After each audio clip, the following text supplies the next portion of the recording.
wading into some serious risk. The BJP thinks India's power comes from a centralized, unified vision. Actually, India's power comes. It's a fight, and we're pretty convinced we'll win the fight. I didn't walk 4,000 kilometers because, I like walking 4,000 kilometers. I walked 4,000 kilometers because there was no other way to get our message across. Hello everyone, thank you so much for joining us today. Today we have the unique privilege, of course, of welcoming one of the most distinguished figure in Indian politics, Mr. Rahul Gandhi. Thank you so much, Mr. Gandhi, for joining us. You went to Bharat Joro Yatra, you met people.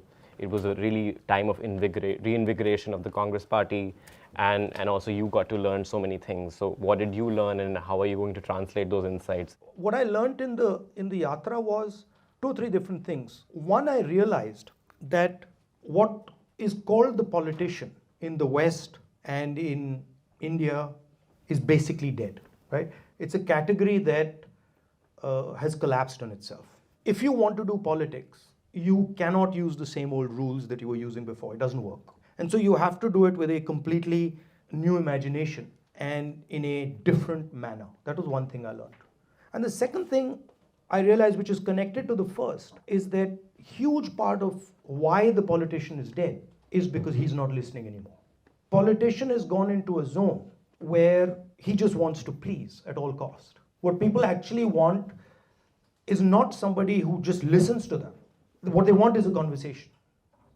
What they want is sometimes for him to be challenged or her to be challenged, and sometimes for them to be challenged, right? And that conversation is gone.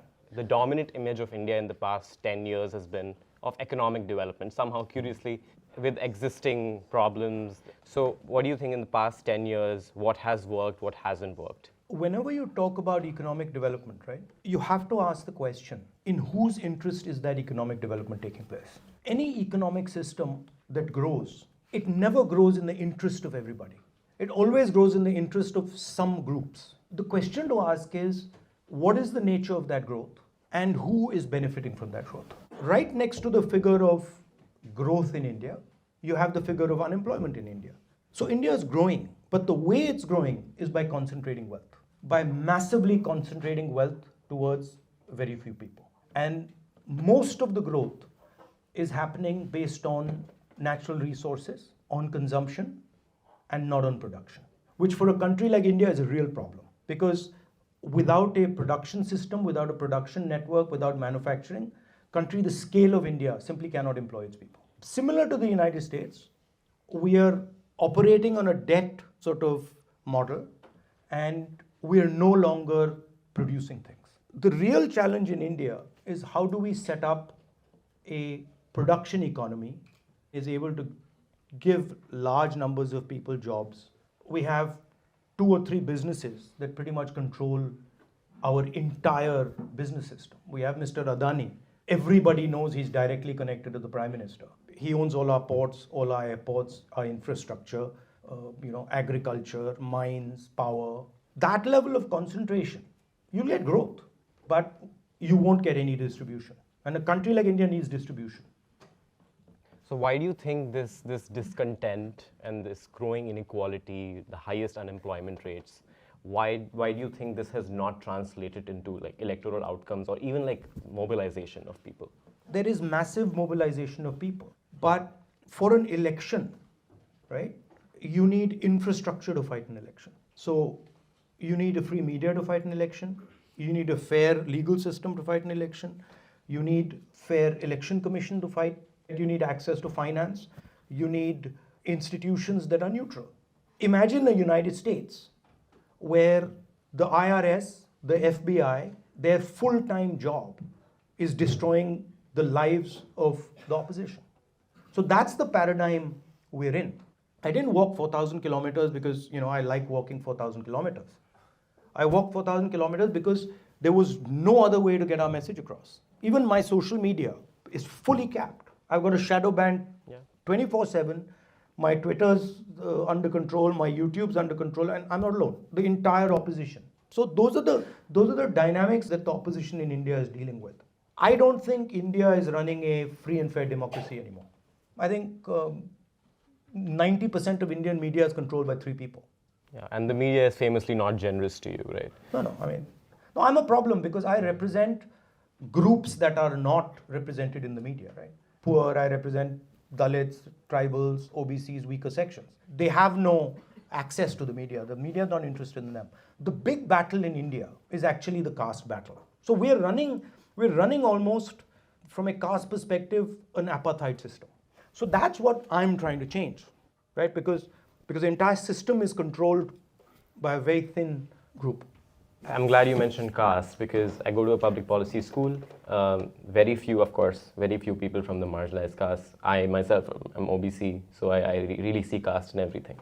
But one curious thing I've noticed is that there's a proportion of student body which is interested in running for office in their respective countries, but the Indians are just never interested because they're always the barrier they think is caste, this caste algorithm. If they run for office, their caste matters. They can only run for office from like certain constituencies. Some like Muslims, so the representation will never translate. So how does INC sort of, or India Alliance, let's say, envision how will it break these caste algorithms?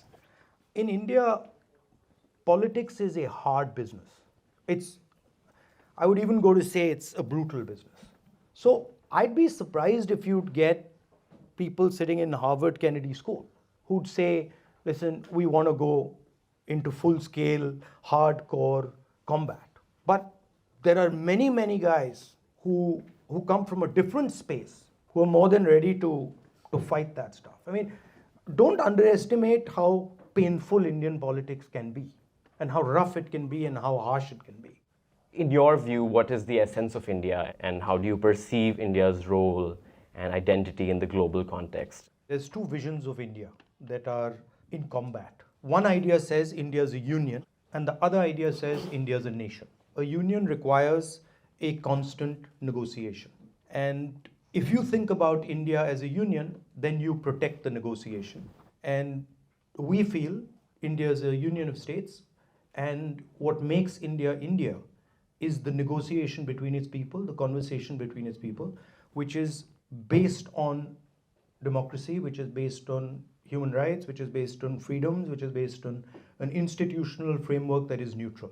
The BJP and the RSS believe that India is not a union, that it's a nation with one ideology, one religion, one language, and they are not interested in really having negotiation or a conversation. So they kill the negotiation, they try and capture the institutions. So that's really the political fight in India right now. We feel if you end the negotiation in India, the conversation between the union, India collapses. India tears itself apart. So you can see that Manipur is burning, you can see Jammu and Kashmir is burning, you can see Tamil Nadu has a problem. So you can see that, as somebody said to me the other day, there's problem on the edges. And if you want to understand a system, you've got to look at the edges and see, okay, what's going on at the edges. So imagine if you're from the United States, in North Carolina, the writ of America doesn't run. That's what's going on in Manipur. No central forces can go into Manipur, and it's full-scale civil war going on there. So how do you balance as a political leader, so especially in this political climate, talking about giving people what they want versus what they actually need to hear? So we tend to talk a lot about everything is fine, we'll give you free internet, versus how do you talk about what they need to hear, that there are these problems that they First need of all, to address. as a politician, right, something I discovered, communicating by talking is almost useless. We do it, it's not powerful.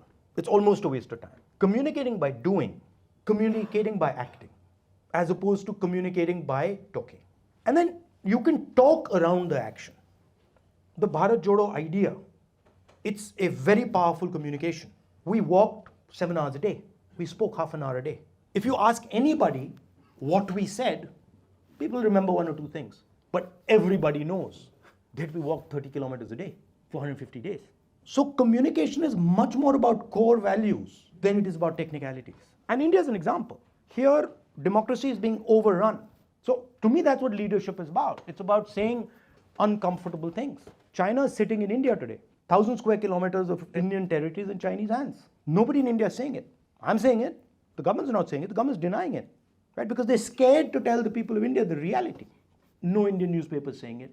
No Indian politician is saying it. You guys aren't saying it. So there has to be a point where the politician says, okay, man, I'm going to tell you the truth. And I'm telling you the truth because if we don't face the truth, we are going to be outcompeted by these guys. Mr. Gandhi, one important question on which I'm very curious to know your views. Artificial intelligence is taking over. I'm personally working on integrating political campaigns and artificial intelligence. Do you think that the time has come where you and your party should invest into artificial intelligence? The thing about AI, right, is AI operates on top of a network. Any AI is applied on a network. If you make the America, China, India comparison, Chinese AI will come out of the production system. American AI will come out from the act of consumption because you're not in the production system, right? So in my view, the type of network you're sitting on determines the efficiency of your AI. Now, what you're saying is interesting because our network is fundamentally different than the BJP network. AI applied on our network will operate completely differently than AI applied on any other network. Now, I find most of the time people say AI, but nobody says, okay, so what's the network you're applying it on? American is an ally, but even 10 years ago when India had different system and more democratic system, India kept working both with the Soviets or Russians at the time and America.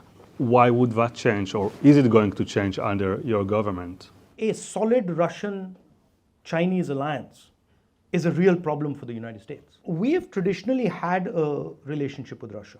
Being an ally of the United States or a partner of the United States doesn't mean we don't talk to anyone else. We had a relationship with Iran, and it's a relationship that's thousands of years old. So there's no contradiction between having a relationship with Iran and Russia and being a partner of the United States. So this idea that, nation states are all in, it doesn't work like that. Big states like India, whether we like it or not, we have to have a relationship with China. We have to have a relationship with Russia. We have to have a relationship with the United States. Question is, what are we trying to do? Are we trying to promote democratic values? Are we protecting the idea of voice? What does our model look like? That's really the question. And you also got to realize the difference between power and force. The BJP thinks India's power comes from a centralized, unified vision. Actually, India's power comes from its diversity. Actually, India's power comes from the many languages, the many conversations, the many ideas, the flexibility that India brings to the table. These guys come to the United States, they almost adapt straight inside, So that's India's power. You also expressed, your interest in philosophy. Maybe in the Western cultures, right, the emphasis is on the individual, I need to know it all. So if you were to bring this to the Western societies, because we don't hear this from our politicians in the Western world, what tool do you recommend it? Do you know the two central philosophies in India? Well, The one I would love to learn. The West, the Judeo-Christian one, is that you're born, you die. All of you think you die, right? Everybody thinks you die. And everybody thinks you were born, right? Well, in India, there are two philosophies. One that says that you never die, and the other that says you were never born. So the philosophy of Shiva says you were never born, you don't exist. And the philosophy of Vishnu says you never die. It doesn't look it, but all these people running around here, they're completely differently wired. If you ask them, for example, what happens after you die? I'm reborn. He's reborn, right? So he actually doesn't have a conception of death. And India's got some very interesting philosophical structures. To say that you don't exist is quite, to the Western mind, is crazy. But when you're talking, right, what I look for is energy. I'm looking at the energy flow around that. And I'm looking for indications of pain. And from that listening, then I can start to build a narrative. Like if you, for example, if Dalit people in India are basically told that they don't exist. So he is now completely isolated, right? And he's operating in that isolation. Now you imagine the pain coming. Every day he's being humiliated, and that has an effect on his structure. So listening is not opening your ears and saying, oh, what is he saying? Listening is looking carefully and feeling where is this blockage. And it's at one level, right? It's becoming the other person. It's basically destroying yourself and saying, okay, for the next 5 minutes, I don't exist. Okay, so it's making more sense Yeah. now. And I think that the difference that I mentioned before, the Western, Eastern, even, like I said, Yeah. makes even more sense. So And I think it's really interesting when you talk about ideas like force and power and deep listening and listening the way you've explained it. Is that something that you look at sort of also transferring into your cadres as well, and that is a way to sort of have the alternative of what we can look at in terms of Indian politics? Because what we see today is very different. In terms of we think of politics as very nasty, but if we start to think about it in this manner, can we possibly look at an alternative? And if that is the plan, then how do you plan to do it? From 2004 to last year, I've been in politics 20 years. But in my entire political life, I never used the word love. It was like, I was like, wait, that's strange. I'll say to my mother, I love you. I'll say to my friends, I love you. I use it quite liberally. But for the people I work, I don't use it. And it was shocking. It just suddenly struck me one day, I was like, why the hell is that happening? And then so I started to use this word in that walk, right? If I meet somebody, I say, I love you. Now it seems bizarre, right? You're like, what the hell is this? Point I'm making is that how I start the conversation is up to me. And bringing love into the idea of politics, it's given me more benefit in 1 year than it's given me in 20 years. Right? Now, taking some of these ideas to hardcore political fighters, it's not easy.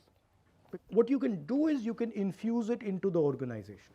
But forcing a guy to listen when he's not interested, it's a waste of time. But I think in India, our freedom struggle was that. We're the only country in the world that had a freedom struggle where we didn't kill anyone. And we invited the British to our Independence Day, right? You have to not be bothered about giving up space.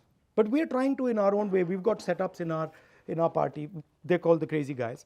But we've got a setup in our party that does this. This difference between power and force is something that you guys should think about. You'll see Nelson Mandela defeating the apartheid state. You'll see Mahatma Gandhi. You'll see these guys. You'll see them in your businesses. You'll see them in your offices. Some guy over there doing something, and you're like, shit. No matter what happens, this guy's just going. It's not about talking to people. It's not about saying something about some policy or answering a question about AI. My power comes from listening. Right? My power comes from thinking deeply about what you're saying, about giving you a space to sit there and say, okay, go. Say whatever you want. I'm listening. Now, once I got that clear, then I refine it. And I say, okay, where was I wrong? Okay, eliminate that now. And then you refine it. It's always about connectivity. It's always about listening to the other person, connecting with the other person. It's always about being gentle with yourself, being kind to yourself. You guys are not kind to yourself. All Harvard guys. Seriously, I've been there. Brutal with yourselves. Every morning you get up and you're like, so that gentleness has to come. You got to be kind to yourself. You got to have a proper perspective of where you're sitting, how difficult what you're doing is. So that gentleness to yourself, gentleness to other people, that has to be there. I've really spoken a lot. Well, thank you for coming.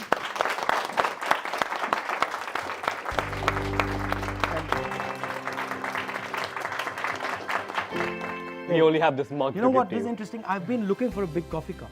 As it Well, happens.